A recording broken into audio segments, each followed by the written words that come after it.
میں آپ کو بتانا چاہتا ہوں کہ آج جو ہے اب سے کچھ دیر کے بعد خیبر پختونخوا کی اسمبلی کی تحلیل جو ہے وہ ہو جائے گی، اور خیبر پختونخوا کی اسمبلی کی جو تحلیل کی سمری ہے وہ اب سے کچھ دیر کے بعد خیبر پختونخوا کے وزیر اعلیٰ گورنر صاحب کو بھجوا دیں گے۔ میں گورنر صاحب سے امید کرتا ہوں کہ وہ آئین کے اوپر عمل درآمد کریں گے، اور جس طرح پنجاب کے گورنر نے 48 گھنٹے انتظار کیا، آپ انتظار نہیں کریں گے اور اسمبلی کو تحلیل کر کے ہم انتخابات کی طرف بڑھیں گے۔ یہ دونوں وہ وعدے تھے جو عمران خان نے 26 نومبر کو راولپنڈی کے جلسے میں کیے تھے، اور الحمدللہ ہمیں اللہ نے یہ توفیق دی کہ ہم یہ وعدے جو ہیں وہ پورے کر پائے۔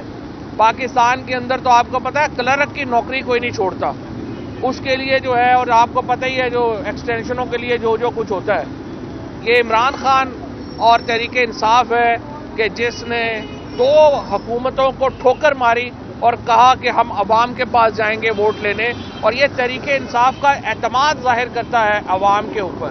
یہ تحریک انصاف کے اس کانفیڈنس کی علامت ہے جو ہم پاکستان کے عوام کے اوپر رکھتے ہیں، اور جو سپورٹ پاکستان کے عوام میں اس وقت تحریک انصاف کی ہے، یہ اس کا ایک اظہار ہے۔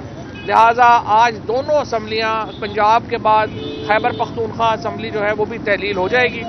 ہم نے جو پارلیمانی پارٹی ہے پنجاب کے لیے، وہ میاں اسلم صاحب کی کارکردگی میں جو ہے وہ قائم کر دی ہے، اور اسپیکر صاحب جو ہیں جو ابھی مجھے پتا چلا ہے کہ نام جو آئے ہیں حکومت کی طرف سے، مجھے نہیں لگتا کہ وہ کوئی سنجیدہ نام ہے، وہ تو ظاہر ایک مذاق ہی ہے اگر انہوں نے یہی نام دیے ہیں جو ظاہر ابھی ہمیں نہیں کمیونیکیٹ ہوئے۔ ہم نے جو نام دیے تھے وہ سنجیدہ نام ہے، اور ہم سمجھتے ہیں کہ آپ ان ناموں کے اوپر اتفاق رائے ہونا چاہیے۔ آج میں پہلے انٹرویو سن رہا تھا ملک احمد صاحب کا، انہوں نے بھی کہا کہ جو پی ٹی آئی کے نام ہیں وہ سنجیدہ نام ہے اور ان میں فلیکسیبلٹی ہو سکتی ہے۔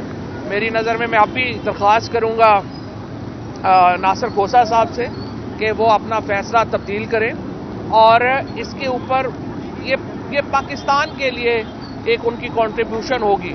آئی کین امیجن کہ مشکل کام ہے، اس میں کنٹروورسی ہوتی ہیں، سیاسی کنٹروورسیز ہیں۔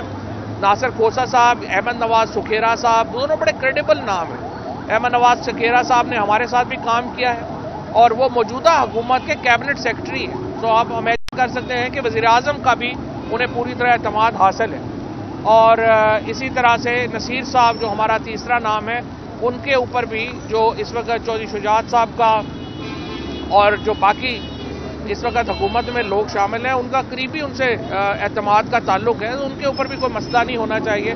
لیکن جو دونوں بیوروکریٹس ہم نے سلیکٹ کیے ہیں، ناصر کھوسہ صاحب اور احمد نواز سکھیرا، پوری بیوروکریسی اور پاکستان کے لوگ جو ہیں وہ یقیناً ان کی انٹیگریٹی کے اوپر، ان کی جو ایک قد ہے پاکستان کی سول سروس کے اندر، اس سے واقف ہیں، اور میری خیال میں وہ ان میں سے اگر کسی پہ بھی اتفاق ہو جائے یہ بڑا خوش آئند ہوگا، اور ہم اس کے اوپر جو ہے وہ آگے بڑھیں۔ اس کے ساتھ ساتھ ہم نے آج جو عمران خان صاحب کی JIT کو جس طریقے سے کور اپ کیا جا رہا ہے، اس کے اوپر سینئر لیڈرشپ نے بڑے افسوس کا اظہار کیا ہے۔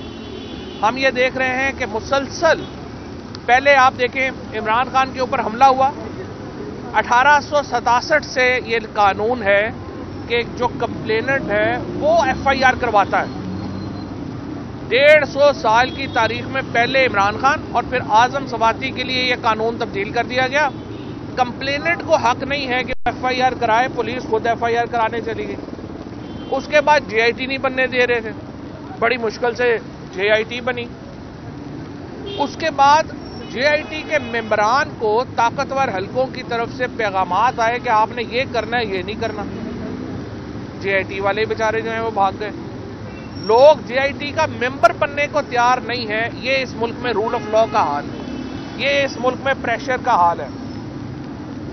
چاہے وہ ارشد شریف کا تحقیقاتی کمیشن ہو، اس کا بھی حال آپ دیکھ ہی رہے ہیں جس طرح کا وہ چل رہا ہے، اور یہ عمران خان کا جو جوائنٹ انویسٹیگیشن ٹیم ہے، اس میں بھی آپ دیکھ لیں۔ یہ پاکستان میں اسی لیے ہم نے پہلے بھی کہا تھا، ہم پھر یہ سمجھتے ہیں کہ چیف جسٹس صاحب، عمران خان کے اوپر حملہ کوئی ایک عام بات نہیں ہے۔ یہ پاکستان کے سابق وزیر اعظم کے اوپر، پاکستان کی سب سے بڑی سیاسی جماعت اور انشاءاللہ پاکستان کے اگلے وزیر اعظم کو ایلیمنیٹ کرنے کی سازش ہے۔ یہ جس طریقے سے آپ نے یہ اس کو لائٹلی لیا ہے، اس کے نتیجے میں پاکستان کو شدید نقصان ہوگا۔ پاکستان کی جو ایک سمجھیے کہ جو ہماری پولیٹیکل ایک ہمارا جو ماحول ہے وہی تباہ و برباد ہو جائے گا۔